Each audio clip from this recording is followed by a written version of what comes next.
Very good morning. तो आज हम लोग एसिडोसिस के बारे में पढ़ेंगे। क्या चीज? एसिडोसिस। जिसमें हमारे ब्लड का पीएच कम हो जाता है। ब्लड का नॉर्मल पीएच 7.35 से 7.45 होता है। जब भी पीएच 7.35 से कम होता है तो उसको एसिडोसिस बोलेंगे। क्या बोलेंगे? एसिडोसिस। और अगर 7.45 से अधिक होगा तो उसको एल्केलोसिस बोलेंगे। तो हमारे पास इस पर्टिकुलर पेशेंट में इसका पीएच कितना लिखा है? 6.92। तो 6.92 का मतलब है हमारा पेशेंट सीवियर एसिडोसिस में है।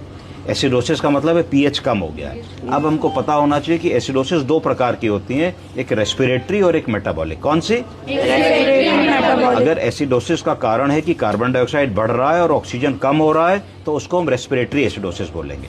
और यदि ऐसा नहीं है तो उसको मेटाबॉलिक बोलेंगे। मेटाबॉलिक एसिडोसिस कब हो सकती है? जब उसका कोई मेटाबॉलिक फैक्टर गड़बड़ा रहा हो, जैसे कि ब्लड यूरिया, जैसे कि सीरम क्रिएटिनिन, जैसे कि लिवर फंक्शन, तो उसको मेटाबॉलिक कॉज बोलेंगे।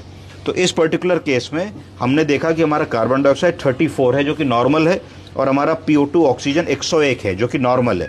तो इसका मतलब इस पर्टिकुलर केस में जो एसिडोसिस हो रही है वो मेटाबॉलिक है, ना कि रेस्पिरेटरी। अब मेटाबॉलिक कॉज इनमें क्या है? अगर हम इनकी जांच देखेंगे तो देखेंगे कि इनका यूरिया और क्रिएटिनिन बहुत बढ़ा हुआ है और यूरिन आउटपुट नहीं आ रहा है। पेशेंट का ब्लड प्रेशर भी नहीं मिल रहा है। ब्लड प्रेशर को बढ़ाने के लिए ये दो दवाएं लगी हुई हैं, वैसोप्रेसिन और नॉरएड्रेनालिन। ये दोनों ड्रग्स जो होती हैं ये आइनोट्रोपिक सपोर्ट के लिए दी जाती है। किस काम के लिए? आइनोट्रोपिक सपोर्ट का मतलब होता है कि ब्लड वेसल को पतला कर देना। क्या कर देना? अगर एक गिलास पानी को तुम गिलास में डालते हो तो इतना दिखेगा, अगर उसको कैपिलरी में डाल दो तो बहुत ज्यादा हो जाएगा, क्योंकि कैपिलरी का वॉल्यूम जो है कम हो जाता है, पतली हो जाती है वो ना। उसी तरीके से ये वैसो कॉन्स्ट्रिक्शन करती हैं। क्या करती हैं? नस को दबा देती हैं तो बीपी बढ़ जाता है। तीसरी जो दवा हम इनको दे रहे हैं वो सोडा बाइकार्बोनेट दे रहे हैं। क्या दे रहे हैं? Soda bicarbonate. सोडा बाइकार्बोनेट हम क्यों दे रहे हैं? क्योंकि इनको एसिडोसिस हो रही है, तो एसिडोसिस को करेक्ट करने के लिए सोडा बाइकार्बोनेट दे रहे हैं।